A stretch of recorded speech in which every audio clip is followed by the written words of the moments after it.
स्वागत है। ब्रेक के बाद तीरथ की टीम 11 लगातार शपथ लेने अब कुछ देर में जा रहे हैं और लगातार हम आप तक वो तस्वीरें लाइव पहुंचाएंगे। तीरथ की टीम 11 की हमारे साथ खास मेहमान बने हुए हैं। सुजाता पॉल कांग्रेस पार्टी की नेता है, वो हमारे साथ चर्चा करने के लिए जुड़ रही हैं, और सुरेश जोशी प्रवक्ता बीजेपी, उनसे भी हम बातचीत करेंगे। अनुपम त्रिवेदी हमारे एडिटर हैं, वो हमारे साथ लगातार चर्चा करने के लिए जुड़े हुए हैं।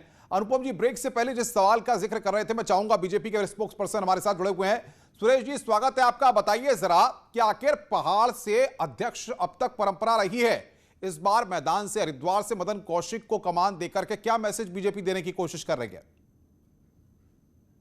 देखिए, भारतीय जनता पार्टी पूरे उत्तराखंड को जो है कि एक प्रदेश मानती है। उसमें कोई हमारे लिए पहाड़, मैदान और गढ़वाल ये नहीं है। 13 के 13 जिलों का उत्तराखंड है।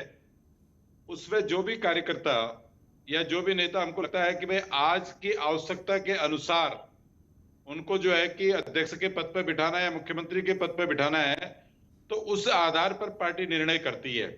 तो आज जो मदन कौशिक जी को भारतीय जनता पार्टी ने अध्यक्ष पद की घोषणा की है, निश्चित तौर पर एक बहुत पुराने कार्यकर्ता हैं पार्टी में। उन्होंने बड़े लंबे समय तक काम किया है। दो बार वो प्रदेश में मंत्री का पद उन्होंने निर्वहन ये किया बातें है। कैसे आसानी से समझ में आ जाए? गढ़वाल, कुमाऊं, तमाम जो सेंटिमेंट्स होते हैं, तमाम जो अलग अलग फैक्टर्स होते हैं, जो समीकरण होते हैं, जातिगत फैक्टर्स होते हैं, उन सबको तो आपकी पार्टी साधती है। इससे आप कैसे बच पाएंगे?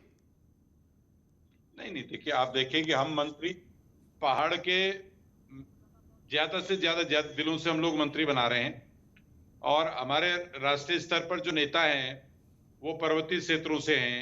हमारे शिक्षा मंत्री जो है पर्वतीय क्षेत्रों से हैं। हमारे मुख्यमंत्री पर्वतीय क्षेत्रों से हैं। एक अध्यक्ष जो है कि अगर हमने मैदानी क्षेत्र से बना दिया तो ये कोई ऐसा विषय ही नहीं है। कि मुझे तो कांग्रेस की काट के लिए बनाया गया है। कांग्रेस जिस तरीके से हरिद्वार और बाकी बेल्ट में, उसकी काट के लिए भी आपने मदन कौशिक को लाए हैं सामने, इसीलिए। देखिए, कांग्रेस की रणनीति अलग हो सकती है, हमारी रणनीति अलग है, क्योंकि कांग्रेस की रणनीति से हमारा कोई लेना देना नहीं है। लेकिन भारतीय जनता पार्टी का स्पष्ट ये मानना है कि एक ऐसे कार्यकर्ता को जो अनुशासित हो, जो आइडियोलॉजी बेस्ड हो, और जो आज की वर्तमान परिस्थितियों में प्रदेश को जो है कि सबको साथ लेकर के, और आने वाला जो आगामी 2022 का चुनाव है, उन 22 के चुनावों में जो है कि हमारा जो नारा है 60+ का, उस 60+ का जो पूरा कर मैं कांग्रेस सकता का है, रिएक्शन लेता हूं। सुजाता पॉल हमारे साथ है, फिर अनुपम जी से भी समझूंगा। सुजाता जी, आपने सुन लिया कि सुरेश जोशी कैसे बता रहे हैं कि मदन कौशिक जी को क्यों लाया गया है। वो टारगेट अचीव करना है बीजेपी को, इसमें मदन कौशिक काफी कारगर साबित होंगे, इसलिए लेकर के आए हैं।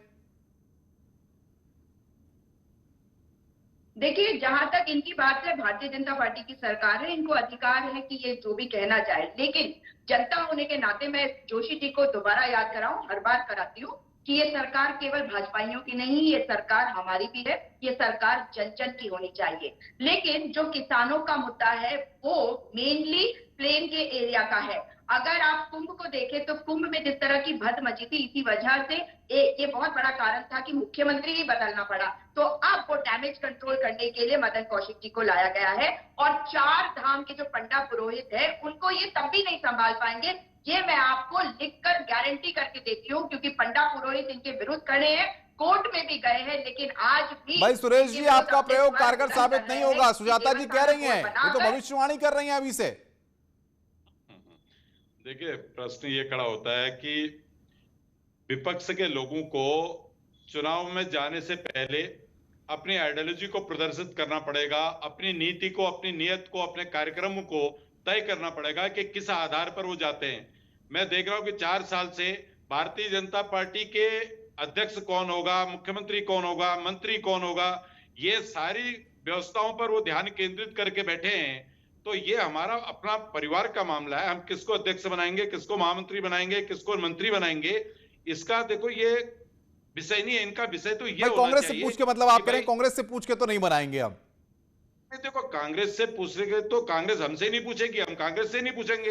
लेकिन सुजाता जी बताइए, भाई ये कह रहे हैं कि आपसे पूछ के तो नहीं बनाएंगे, तो फिर इतनी दिक्कत क्यों है आपको? किसी को बनाएंगे जी।